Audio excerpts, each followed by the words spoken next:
Okay. So binomial theorem first to amar etu general expansion to a plus b whole to the power n etu ami already paiswe. So tar expansion to kenaka kolu mo first eta kotha koilo a plus b whole to the power n or expansion tomaloke eta term hoday besi paba. Jeneke a plus b whole square expansion ami eta term besi pau. A plus b whole square means a square plus twice ab plus b square. Etu ami already pai hoise as khali mo recall korisu. Yar power to jeta 2 ase expansion hoday 3 ta term ahibo. Jodi power to 5 thake tar expansion 6 ta term ahibo. So year term power টো আছে n so ইয়াৰ expansion তোমালকে n + 1 টা term পাবা হেবিলাক আমি জানোৱে এতিয়া চোৱা তোমালকে আৰু এটা কথা কৈ থওঁ যেতিয়া এটা সিৰিজ থাকিব সিৰিজ কাক কৈ মই এইটো কৈছো না যেতিয়া তোমালকৰ কিছুমান টাৰ্ম থাকে টাৰ্ম বিলাকৰ মাজত আইদাৰ প্লাস নহবা মাইনাস সাইন যদি থাকে ন হেবিলাকক সিৰিজ বুলি কোৱা হয় কমা থাকিলে সিৰিজ নহয় সো সিৰিজ থাকিবলৈ চোৱা এটা first term plus second term plus third term plus বা মাইনাস থাকিব তাক এটা সিৰিজ বুলি কোৱা হয় আৰু মন কৰিবা যদি সিৰিজত থকা টাৰ্ম বিলাকে যদি এটা স্পেসিফিক প্যাটাৰ্ন মেইনটেইন কৰে স্পেসিফিক প্যাটাৰ্ন মানে তোমালোকে যে সিমিলাৰিটিজটা বেছি বিচাৰি পোৱা তেতিয়াহলে সেই গোটেই সিৰিজটো তোমালোকে এটা টাৰ্মৰ দ্বাৰা ৰিপ্ৰেজেন্ট কৰিব পাৰি মই হেতু কথা কলো তোমালোকে চালে সিমিলাৰিটিজটা আছে চাবা দেই কেনেকুৱা ধৰণৰ তোমালোকে চালে দেখিবা এটো n টো সবতে কনস্ট্যান্ট হোৱা এই পাৰ্টটো nc এটো কনস্ট্যান্ট আছে চোৱা দেখানে এই পাৰ্টটো কনস্ট্যান্ট গোটেইখিনি কমন আছে সো তেতিয়াহলে আমি তাৰ জেনাৰেল টাৰ্মটো যেটা মই লিখিবলৈ কম যে মোক এনেকুৱা এটা টাৰ্ম লিখা যিনকি গোটেই টাৰ্ম সিৰিজটো ৰিপ্ৰেজেন্ট কৰিব তেতিয়াহলে হেতু বসোৱা nc ইয়া তোমালোকে দেখিছানে এটো 0 আছে ইয়াত 1 আছে তাত 2 আছে তাত আপ টু n আছে তাৰমানে তোমালোকৰ এই পজিশনটো ভেৰি কৰিছে এই পজিশনটো ভেৰি কৰিছে আৰু যেটো বস্তু ভেৰি কৰে তাৰ জায়গাত এটা হয় ভেৰিয়েবল বহুতো আমাৰ ৰুল হয় ভেৰি কৰে সো ভেৰিয়েবল সো তেতিয়াহলে মই কি কৰিম এটো প্লেছত মই এটা ভেৰিয়েবল বহাইছো কাৰণ এটো ফিক্স নহয় সেইকাৰণে মই r নামৰ এটা ভেৰিয়েবল বহাইছো ইয়াতে আৰু নেক্সট তোমালোকে সব সেকেন্ডটো তোমালোকে সেকেন্ড পজিশনটো চালে দেখিবা সবতে a আছে সবতে a তোমালোকে নিশ্চয় দেখিছা তেনে মোৰ এই টাৰ্মটো a আহিবই আৰু a পাৱাৰ টো কেনেদৰে চেঞ্জ হৈছে এটো কিমান আছে এহেতৰ দা ডিফাৰেন্স a পাৱাৰ লিখিছে তেনে মোৰ এহেতৰটা কি আছে n আৰু r এৰ ডিফাৰেন্স হ'ব n - r then b power কোনটো এটো b পাৱাৰ হয় so b to the power r is the term কিন্তু কথাটা হ'ল তোমালোকে গোটেই সিৰিজটোক এটো টাৰ্মৰ দ্বাৰা ৰিপ্ৰেজেন্ট কৰিবলৈ বিচাৰিছা সো ই এটা টাৰ্মে হয় সেইকাৰণে তোমালোকে যেটো ভেৰিয়েবল ইউজ কৰিছা তাৰ লিমিটেশন দিয়াটো জৰুৰী লিমিটেশন মানে r ভ্যালু কোৰ পৰা ষ্টাৰ্ট হৈ কোড শেষ হৈছে সো r ভ্যালু কোৰ পৰা ষ্টাৰ্ট হৈছে 0 ৰ পৰা আৰু কোড শেষ হৈছে n শেষ হৈছে সো সেই কথাটো কেনেকৈ লিখা হৈছে এটো সামেশন সাইনৰ এপ্লিকেশন r ভেৰাইজ ফ্ৰম 0 কোলৈকে যাব n লৈকে যাব সো সামেশন ওয়াৰ্ডটো হৈছে সামেশন মিন্স সাম নামৰ ওয়াৰ্ডটো ইউজ হৈছে গমে পাইছা তাৰমানে তোমালোকে ফাৰ্স্ট r ৰ ভ্যালুটো পুট কৰিবা r ৰ ফাৰ্স্ট ভ্যালুটো হৈছে 0 সবাৰে মই বহাই দিম nc0 যতে r আছে তাতে 0 বহাই দিয়া a to the power n - 0 b to the power 0 that means you have got a first term তোমালোকে r ৰ ফাৰ্স্ট ভ্যালুটো বহাৰ পিছত যেটো সামেশন সাইনটো লিখা আছে হেতু সামেশন সাইনৰ ৰুল হয় give plus sign next r ৰ ভ্যালু কিমান আহিব 1 হেতু পুট কৰিবা nc1 a to the power n - 1 b to the power 1 r ৰ নেক্সট ভ্যালুটো বহালা আকৌ প্লাস নেক্সট r ৰ ভ্যালু 2 বহাবা 2 বহাবিনে আকৌ প্লাস দিবা this is the rule of summation so তাৰমানে খালি মন কৰিবা সামেশন সকলো টাৰ্মতে এপ্লাই কৰিব নোৱাৰি সকলো সিৰিজত এপ্লাই কৰিব নোৱাৰি সিৰিজত থকা টাৰ্মবিলাকে যদি প্যাটাৰ্ন মেইনটেইন কৰে তোমালোকে প্যাটাৰ্নটো নিজে দেখিলা সেই প্যাটাৰ্নটো যদি মেইনটেইন কৰে তেতিয়াহলে গোটেই সিৰিজটোক এটা টাৰ্মৰ দ্বাৰা ৰিপ্ৰেজেন্ট কৰিব পাৰি এটো হৈছে আমাৰ তাৰ জেনাৰেল ৰিপ্ৰেজেন্টেশন মানে বাইনোমিয়াল থিওৰামটোক সামেশন সাইন ইউজ কৰি লিখিব পাৰি গোটেই সিৰিজটো লিখিব লাগিব বুলি কোনো কথা নহয় this is another representation of binomial theorem এতিয়া চোৱা আৰু এটা কৈ দিও তোমালোকে দেখিছানে বাৰু এই টাৰ্মটো আমাৰ প্ৰত্যেকটো টাৰ্মক ৰিপ্ৰেজেন্ট কৰি আছে ফাৰ্স্ট টাৰ্মক ৰিপ্ৰেজেন্ট কৰিলে r = 0 ৰ কাৰণে r = 1 ৰ কাৰণে সেকেন্ড টাৰ্মটো ৰিপ্ৰেজেন্ট কৰিলে r = 2 কাৰণে থাৰ্ড টাৰ্মটোক ৰিপ্ৰেজেন্ট কৰিব সেই কাৰণে এই টাৰ্মটো তোমালোকে জেনাৰেল টাৰ্ম বুলি ক'ব লাগিব general means which is applicable for each and every term ইয়া r ৰ ভ্যালু বেলেগ বেলেগ পেলে তোমালোকে বেলেগ বেলেগ টাৰ্ম পাই গৈছা সেই কাৰণে এই টাৰ্মটোক তোমালোকে জেনাৰেল টাৰ্ম বুলি ক'বা so general term means what এটো আমাৰ জেনাৰেল টাৰ্ম এটো জেনাৰেল টাৰ্ম এটো মই লাষ্ট ক্লাছত কলো নেকি বাৰু জেনাৰেল টাৰ্মটো কোৱা হৈছিল ওকে জেনাৰেল টাৰ্মটো চোৱা কেনেকৈ লিখিছো ncr a to the power n - r b to the power r এতিয়া চোৱা যেতিয়া মই ইয়াত 0 লিখিছো this is nothing but da first term 0 লিখিলে ফাৰ্স্ট টাৰ্ম হৈছে সো 1 লিখিছো কেনে টাৰ্ম তোমালোকে নিজে চোৱা এটো মই 0 লিখিছো this is one of the first term এটো 1 লিখিছো এটো তোমালোকে দেখিছা এটো সেকেন্ড টাৰ্ম হয় এটো 2 লিখিছো এটো কিমান টাৰ্ম হ'ব থাৰ্ড টাৰ্ম তাৰমানে যেতিয়া মই থাৰ্ড টাৰ্ম বুলি কৈছো তোমালোকে nc2 লিখিব লাগে আৰু যেতিয়া মই সেকেন্ড টাৰ্ম বুলি কৈছো তোমালোকে nc1 লিখিছা আৰু এটো তোমালোকে জানা যে n+1 টাৰ্ম হয় কাৰণ টোটাল টাৰ্ম n+1 টা আছে আৰু যেতিয়া মই n+1 কৈছো তাকে এটা কমাই লিখিছো চোৱা n লিখিছো সেই কাৰণে মই যদি বুলো তোমালোকে এটো কেনে টাৰ্ম ইয়াত কিমান লিখিছা r তাৰমানে এটা কমাই পিনি লিখা থোৱা হৈছে তেনে এটো অবিয়াসলি কেনে টাৰ্ম হ'ব জানানে r+1 টাৰ্ম হ'ব কেলে 2 লিখিছা সেকেন্ড টাৰ্ম কিন্তু লিখিছে কিমান 1 তাৰ মানে এক এটা মাইনাস কৰি কৈ থৈছে সো যেতিয়া তোমালোকে এটা r কবা তেনলে কিমান হ'ব এটো কিনব টাৰ্ম r + 1 টাৰ্ম হ'ব এটো আমাক এই গুটি তোমালোকক যদি ইনফিচাৰ জেনাৰেল টাৰ্ম লিখিবলৈ কয় আমি লাষ্ট ক্লাছত ডিসকাস কৰিছো মই একচুয়ালি পাহৰি গলো এটো আমি লাষ্ট ক্লাছত জেনাৰেল টাৰ্মটো লিখিছো কেনেবাকে যদি কোৱেশ্চনটো কৰে যে write down the general term of any binomial expansion তোমালোকে tr + 1 টাৰ্মটো লিখিব লাগিব পাৰ্টিকুলাৰ টাৰ্ম হলে বেলেগ কথা পাৰ্টিকুলাৰ টাৰ্ম মানে তোমাক যদি কয় 6 টাৰ্ম লিখা t6 ইয়াত তোমালোকৰ এটো খৰাই r + 1 লৈ কনভাৰ্ট কৰি লব লাগে তোমালোকে জানি দেখিছানে বাৰু ফাৰ্স্ট টাৰ্ম বুলি কলে এটো কিমান লিখে 0 তেনে তোমালোকে কনফাৰ্মে হৈছা যদি 6 টাৰ্ম বুলি কয় তেতিয়া হলে মই nc5 এ লিখিব লাগিব হেতু আমি গম পাইছো কাৰণ এটো জেনাৰেলাইজ কৰিছো কথাকাৰ কেলে t1 লিখিছা কিমান লিখিছো 0 2 কৈছা 1 এটা মাইনাস কৰি লিখা নাই জানো ইয়াতে 1 যে মই যে 6 টাৰ্ম বুলি কলে ইয়াত কিমান লিখিব লাগিব 5 বা ইভাগে ভাবাচোন 6 টু তোমালোকে 5 + 1 বুলি লিখি লব নোৱাৰে এটো প্যাটাৰ্ণত তাৰ মানে r ভ্যালু কিমান আহিছে ইয়াতে 5 আহিছে সেইকাৰণে মই কি লিখিছো nc5 মানে r জায়গাত মই 5 বহাম a to the power n minus 5 b to the power 5 this is the representation for the particular term t5 এটো particular term or t6 আমি 6 নম্বৰ টাৰ্মটো উলিয়াবলৈ কলে পাৰ্টিকুলাৰ বুলি জনা যায় তোমাক যদি জেনাৰেল বুলি কয় তাত তোমালোকৰ কোনো নিউমেৰিকেল ভ্যালু নাথাকে ঠিক আছে সো এইটো আমাৰ ডিফাৰেন্সটো হয় এতিয়া মই বেলেগ এটা কথা ক'বলৈ গৈছো হেটো এটা ইম্পৰ্টেন্ট এক্সপানশন হয় এতিয়া চোৱা মই যদি কথাকা মই ৰাখিবা দেই এটা মই ইম্পৰ্টেন্ট অলপমান চাইললে হ'ব a আৰু b ভিতৰত যদি মই কোনোবা এটা টাৰ্ম যদি 1 কৰি দিও যিকোনো টাৰ্ম তোমালোকে আইদাৰ a to 1 কো ভাবিব পাৰা b to 1 বুলি ভাবিব পাৰা তেতিয়া হলে মোৰ এক্সপানশনটো হ'ব 1 + b whole to the power n am I correct এটোটো হ'বই তাৰ মানে মই কোনটো 1 কনসিডাৰ কৰিছো a = 1 কনসিডাৰ কৰিছো কথাকা মই ৰাখিবা a = 1 যেতিয়া মই কনসিডাৰ কৰিম এটো কিমান হ'ব ফাৰ্স্ট টাৰ্মটো nc0 এটো চোৱা এই টাৰ্মটো মন কৰিবা কিমান আছে a to the power n minus 0 to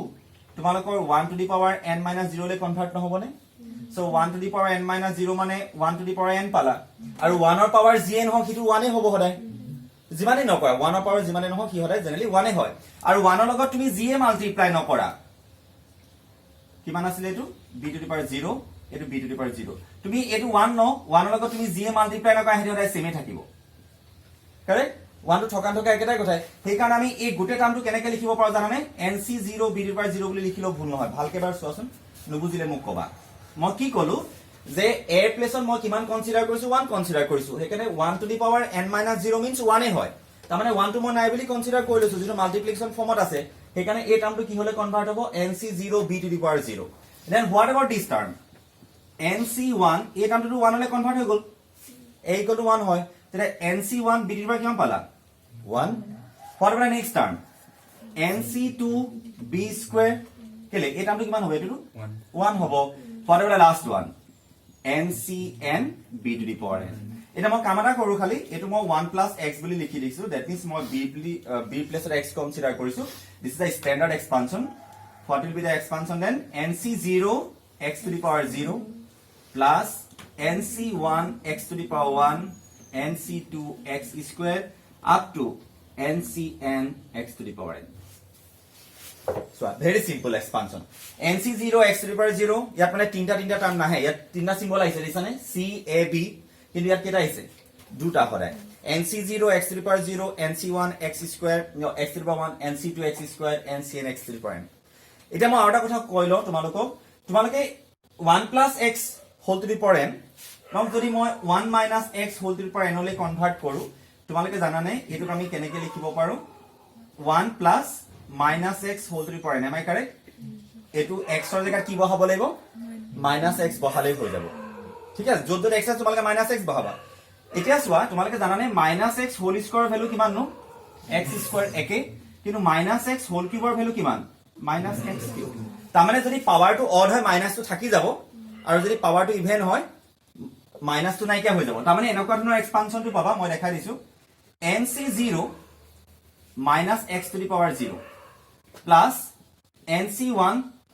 - x to the power 1 কেলে তোমালোকে x ৰ জায়গাত কিমান পাবা আমি -x বহাম তোমালোকে নিশ্চয় দেখিছাই plus nc2 - x whole square up to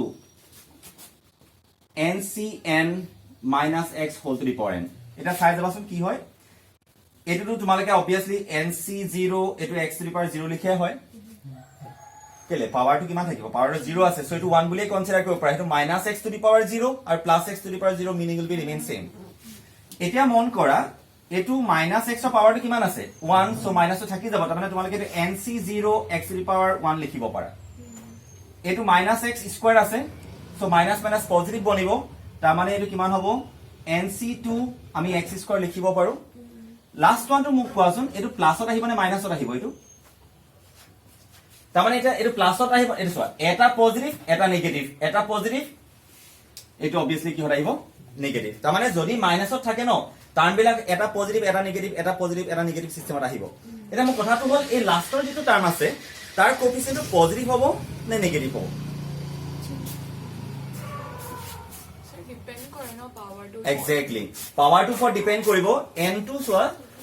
n2 যদি অড নাম্বাৰ হয় তেতিয়া তোমালোকে মাইনাস পাবা আৰু যদি n2 ইভেন নাম্বাৰ হয় তেতিয়া কিন্তু তোমালোকে প্লাস পাবা মই আকবা কৈ দিছো n2 যদি তোমালোকৰ স্কয়াৰ থাকিলে হেন এটো পজিটিভ পালাহেন আৰু n2 যদি কিউব হল তেনে তোমালোকে নেগেটিভ পালাহেন হেকাৰণে তোমালোকে কেনেকে লিখিবা চোৱা তাৰ মানে -x whole to the power n ক তোমালোকে এনেকে লিখিলো ভুল নহয় -1 * x whole to the power n নহয় নে বাৰু সো n2 কাৰ পাৱাৰ -1 ৰ পাৱাৰ x ৰ পাৱাৰ তাক আমি সেপাৰেট কে লিখো -1 to the power n x to the power n correct so হেকাৰণে আমি এটো কেনেকে লিখিম চোৱা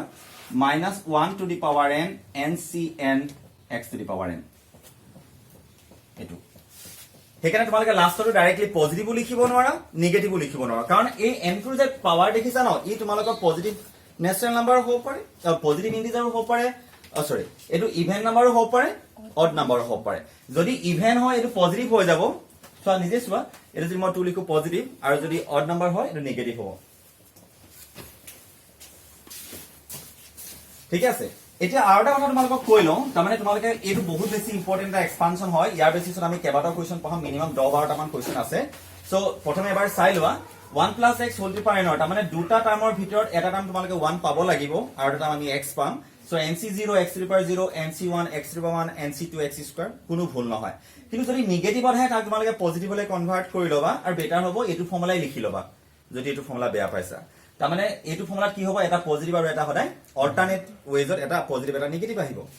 এতিয়া চোৱা মই আৰু এটা কথা তোমালোকক একেবাৰতে কৈ লওঁ এই এক্সপানশনটো চালে তোমালোকে দেখিবা মই যদি সুধু what is the coefficient of x square in the expansion of 1 + x whole to the power n মই যদি 1 + x whole to the power n টোক এক্সপান্ড কৰো x স্কয়াৰৰ কোএফিসিয়েন্টটো কিমান obviously nc2 হেতু 1 + x whole to the power n ৰ expansion আছে আকৌ a + b whole to the power n ৰ এক্সপানশন নহবও পাৰে এক্সামত সুধে what is the coefficient of then x to the power 5 x to the power 5 ৰ coefficient কিমান nc5 without having any doubt আমি directly ক'ব পাৰিম হেতু কাৰ এক্সপানশনত তোমালোকে কবা 1 + x whole to the power n ৰ এক্সপানশনত কিন্তু তোমালোকক মই যদি a + b whole to the power n ৰ এক্সপানশনত x to the power 5 ৰ কোএফিসিয়েন্ট কিমান তোমালোকে ক'ব নোৱাৰিবা কিন্তু ডাইৰেক্টলি ক'ব নোৱাৰি কিন্তু ইন্টাৰেষ্টিং কথা আমি 1 + x whole to the power n ৰ এক্সপানশনত ডাইৰেক্টলি লিখিব পাৰো x to the power 1 ৰ কোএফিসিয়েন্ট চোৱা nc1 what is n তাৰ যেটো পাৱাৰ আছে এটো চোৱা x to the power n ৰ coefficient ncn x to the power 0 ৰ কোএফিসিয়েন্ট nc0 ডাইৰেক্টলি লিখিব পাৰি কোএফিসিয়েন্ট বিলাক 1 + x whole to the power n ৰ এক্সপানশনত এটা খালি জানিবলগা কথাটো আছে 1 - x whole to the power n হলে কেনেকে কৰে 1 - x whole to the power n হলে চোৱা এটো প্লাসলে কনভাৰ্ট কৰি লবা তাৰপিছত তোমালোকে সিম্পলিফাই কৰিলে হ'ব but what about the last term -1 to the power n ncn x to the power n কাৰণ n টো অড আৰু ইভেনৰ ওপৰত কথা ডিপেন্ড কৰি যদি অড হয় মাইনাস থাকিব যদি ইভেন হয় প্লাস থাকিব আমি অড ইভেন নাজানো যে সেই কাৰণে আমি ডাইৰেক্টলি এটো ফৰ্মত লিখি ৰাখিব লাগিব ঠিক আছে okay so note it down please এতিয়া চোৱা 1 + x whole to the power n ৰ expansion to nc0 x to the power 0 nc1 x to the power 1 এনে কথাটো আমি এটা এক্সপানশন পালো সাপোজ তোমালোকক ক'লে যে 6 to the power 90 ৰ এক্সপানশনটো লিখা 6 to the power 90 ৰ ভ্যালু ক'লে সাপোজ আমাৰ তাৰমানে এই প্ৰসেসটো আমাৰ কিয় আমাৰ হেল্প কৰে code 6 to the power 90 value ক'লে কিন্তু তোমালোকে জানানে ইয়াৰ এক্সপানশনটো আমি এনেকে কৰিব নোৱাৰে বাৰু 1 + 5 whole to the power 90 am I correct so just like this one 1 + x whole to the power n then what is the expansion 9c0 5 to the power 0 কেলে x মানে 5 নহয় নেকি 9 nc0 x to the power 0 আছে so দিলে আমি কিমান লিখিম 90c0 5 to the power 0 then what is the next one 90c1 5 to the power 1 তাৰমানে ৰাইজ এটা কোৱেশ্চনটা আছে ৰে ইম্পৰ্টেন্ট কোৱেশ্চনটা মই হেকানে লৈ গলো 90c90 5 to the power 90 ভালকে চোৱা তাৰমানে কৰবা যদি তোমালোকে এনেকুৱা এক্সপানশনটা দেখা যত 90 nc0 x to the power 0 nc1 x to the power 1 থাকিব this is nothing but 1 + 5 whole to the power 90 হ'ব যদি 5 টো কমন হয় এটা মই যদি কওঁ এনেকৈ চোৱা সাপোজ এনেকুৱা এটা এক্সপানশন আছে 3 to the power 0 5c0 plus 3 to the power 1 5c1 3 square 5c2 up to কিমান লৈকে যাব গমে পাইছা কিমান লৈকে যাব 5c5 ত কেটো আগলৈ না যায় কেলে 5c0 up to 5c5 লৈকে যাব তেতিয়ালে কিমান হ'ব 3 to the power 5 মানে এটো হ'ব এটা মই যদি হলো ইয়াৰ একচুয়ালি আমি ইমান বিলাক ভ্যালু উলিয়া থকাকে তোমালকে ভালকে চালে দেখিবা এটো ইয়াৰ এক্সপানশনটো হয় সো এটো এক্সপ্ৰেশন আৰু ইকুয়াল টু কিমান লিখছে 1 plus whole to the power n equal sign আছে তাৰ মানে ইয়াক লিখা আৰু এটো লিখা একেটা কথাই value will be remain same তাহলে ইয়াৰ ইকুয়াল টু কিমান লিখিব পাৰিবা 1 প্লাস কোনটো টার্ম কমন আইছে 3 1 প্লাস 3 হোল টু দি পাওয়ার এটো 5 that means 4 to the power 5 so directly পাই আমি জানা পইণ্ট আমাৰ ভ্যালু নুলিয়াও সো এনে কোন কোৱেশ্চন বিলাক তোমালকে কম্পিটিটিভ এক্সামত পাবা সো হেকানে দেখি চিনি পাব লাগিব এটা কোৱেশ্চন আছে তোমালোকৰ টেক্সট বুকত তোমালকে টেক্সট বুকত চালে দেখিবা ফাৰ্স্ট এক্সাৰসাইজ নেকি এক্স্যাক্টলি ফাৰ্স্ট এক্সাৰসাইজ এটো এনেকুৱা ধৰণে আছে কোৱেশ্চনটো কোৱেশ্চন নম্বৰ 14 কোৱেশ্চন 14 হয় কিমান আছে সোৱা prove that summation r varies from 0 to n prove that summation r varies from 0 to n 3 to the power r ncr লিখিছে নেকি ncr এক মিনিট মই ফার্স্ট এক্সপ্লেইন কৰিলো তাৰপিছত তোমালকে লিখিবা এতিয়া সব তোমালকে কেনেকে বস্তু আইডেন্টিফাই কৰিবা ফার্স্ট অফ অল তোমালকে সামেশন সাইন যেটো দেখিছা তুমি কবা ই এটা টার্ম নহয় r varies from 0 to 10 নেকি n ঠিক আছে এতিয়া সোৱা আমি গম পালো ই এটা টার্ম হৈ থকা নাই টোটাল কিমানটা টার্ম আছে তোমালকে জানা নাই তাৰ মানে ই এটা সিৰিজ অফ ৰিপ্ৰেজেন্ট কৰিছে কাৰণ সামেশনে হয় সিৰিজ অফ ৰিপ্ৰেজেন্ট মানে কেবাটা টাৰ্ম প্লাস হৈ থাকে এটা মই যদি হুৰু টোটাল কিমানটা টাৰ্ম প্লাস হৈ আছে আৰু ভ্যালু কৰ পৰা গৈছে 0 পৰা কিমান লৈকে টোটাল কিমানটা টার্ম n plus 1 টা কেনেকে বুলি মই কৈছো শুনা সাপোজ মই এটো 10 লিখিলো তোমালকে 10 টা টার্ম বুলি নকবা 1 ৰ পৰা 10 লৈকে দেখোন 10 টা হয় আগত কি লিখি দিছে 0 মানে 10 plus 1 11 টা টার্ম টোটাল আছে এক্সপানশনটোত আমি ইয়াত কিমান পাইছো n টোটাল n plus 1 টা টার্ম তোমালকে এক্সপানশনটোত পাবা হেকানে first of all will try to write down the expansion ইয়াৰ ভ্যালুটো উলিয়াব কৈছে না প্ৰুফ কৰিব কৈছে proof is equal to 4 to the power n লিখিব কৈছে দেখা যাও মই এক এক্সপান্ড কৰিম চাবা দে লেফট হ্যান্ড সাইড টু লৈছো এক্সপান্ড কৰিম এক্সপান্ড কৰিলে ফার্স্ট আর ভ্যালু কিমান বহাবা 0 so 3 to the power 0 nc 0 r value first টু বহালা সো সামেশনৰ রুল মতে কি দিব লাগে plus 3 to the power 1 nc 1 3 square nc 2 what about the last one 3 to the power n ncn তোমালকে চিনি পাইছা কি জানি এটা এক্সপানশনে নহয়নে বাৰু তাহলে এটা আমি কিমান লিখিম ডাইৰেক্টলি 1 plus x লিখিব লাগে x মানে a টার্মটো কিমান লিখিছা 1 plus 3 হোল টু দি পাওয়ার কিমান লিখিব লাগিব n সোৱা n মানে কিমান লিখিছা n মানে এনেই হয় তাৰমানে আনসাৰ কিমান পালা 4 to the power n is equal to right hand side first এবাৰ চাই লোৱা কি কৰিলো প্ৰথম কথা কোৱেশ্চনটো দেখিবলৈ অলপমান ভয় লগা ধৰণে হয় ফৰ দা ফাৰ্স্ট টাইম পালে তোমালকে অলপ কনফিউজড হ'বা কিন্তু সোৱা কি কৰিবা তোমালকে ভয় খাব নালাগে জাস্ট কি ক'ব লাগে তোমালকে দেখিলা সামেশন সাইন আছে সো ই এটা series of represent try to write down the series first যি হয় দেখা যাব প্ৰথমে সিৰিজটো এক্সপানশন কৰি লোৱা এক্সপানশন কৰাৰ পিছত তোমালকে ৰিলেট কৰিব পাৰিবা ও এটো দেখোন nc0 খালি 3 টো আগত লিখিছে নো ডাউট 1 into 2 আৰু 2 into 1 দেখোন একেটা কথাই এটো তোমালকে আগত লিখা পিছত লিখা কি মতলব আছে so nc0 3 to the power 0 nc1 3 to the power 1 nc2 3 square তেনেকা পেটাৰ্ণত গৈ আছে তাক আমি কেনেকে লিখিব পাৰো 1 plus x whole to the power n হিচাপে লিখিব পাৰি সো এখানে 1 plus x x মানে কিমান 3 whole to the power n so answer 4 to the power n which is equal to right hand side at least পাৰিবা ৰবা মই আৰু এটা কথা ক'বলগীয়া আছে একেলগে কৈ লওঁ সো এটা এক্সপানশন হোৱাৰ পিছত তোমালোকক কেতিয়াবা সুধিব পাৰে what is the coefficient of x square what is the coefficient of x to the power 5 তেনেকুৱা সুধিব পাৰে তোমালোকে ইয়াতো চালে দেখিবা 3 স্কয়াৰ কোফিচিয়েন্ট কিমান nc2 3 to the power 1 ৰ কোফিচিয়েন্ট কিমান nc1 এটো খালি জানিব লাগিব কাৰ এক্সপানশনত 1 plus x whole to the power n ৰ এক্সপানশনতে হেতু হয় ইটো এক্সপানশনত কিন্তু নহয় plus b whole to the power n ৰ এক্সপানশনত নহয় ঠিক আছে সো এইবিলাক বস্তু আমি সামাৰাইজ কৰিব জানিব লাগিব so note it down please